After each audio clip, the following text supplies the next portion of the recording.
Hello students, I'm back on Facebook Live giving you a lesson in answer to a student question. Someone asked, how should I use the verbs recommend and suggest correctly? So I'm going to tell you about that today and give you some more phrases that you can use for making recommendations and suggestions. I hear a lot of my students make the mistake of saying, I recommend you to take. For example, it's raining today, so we should take an umbrella when we go out, right? But don't say, I recommend you to take an umbrella, or I suggest you to take an umbrella. That's just not correct in English.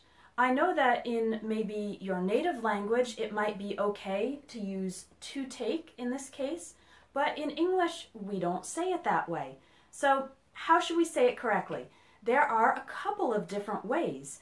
You can use the ing form of the verb immediately after recommend or suggest. So you can say, it's raining outside, I recommend taking an umbrella, or I suggest taking an umbrella. That's correct. Or you can use this structure. I recommend that you take an umbrella, or I suggest that you take an umbrella. Those are correct as well. And some native English speakers will actually eliminate the word that and say, I recommend you take an umbrella, or I suggest you take an umbrella. That's okay to say too. All right, so now you've got a few different correct ways to use recommend and suggest. Don't use the to, use taking, the ing form, or use I suggest that you take, or I suggest you take an umbrella. Now, we can also make recommendations using other phrases that don't actually use the phrase or the word recommend or suggest. For example, a really simple way is to say you should or you shouldn't. For example, it's rainy today, you should take an umbrella. Or it's very cold, you shouldn't wear shorts, right? That would be a negative recommendation, something I'm telling you not to do. So, 4 phrases for you. I recommend taking, I recommend or suggest that you take, and you should, you shouldn't. Now, you should and you shouldn't are very direct phrases. They're almost a little bit commanding, like you are saying, I know what's best for the other person. And there are certain situations where you might not want to use them. For example, if you're talking to someone who you don't know very well, or if you're talking to your boss or a coworker in a professional situation, sometimes it's not appropriate to directly say, you should do this, you shouldn't do that. Okay, so in those situations, you can use recommend and suggest. Those would be appropriate. Or here's another one. You can say you might want to, or you might not want to.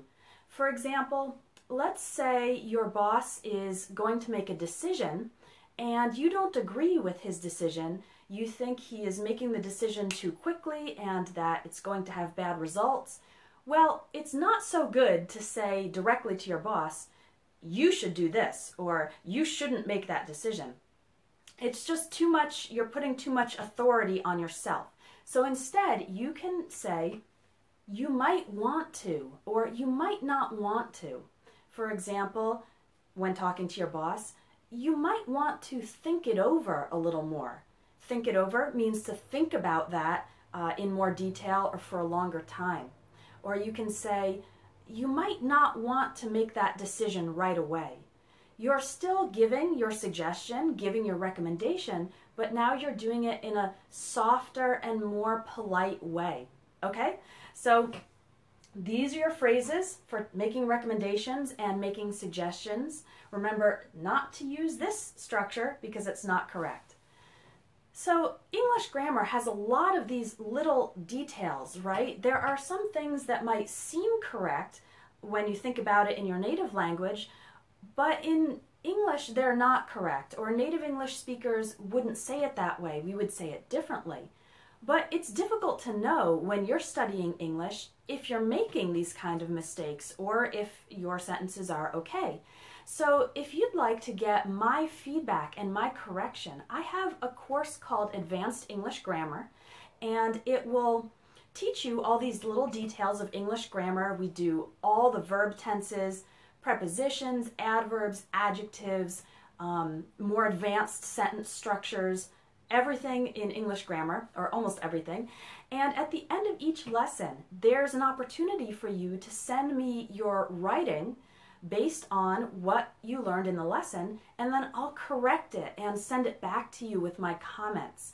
I'll correct any mistakes and change anything that is different from the way a native English speaker would say it so that you can improve your writing and improve your overall grammar and sentence structure.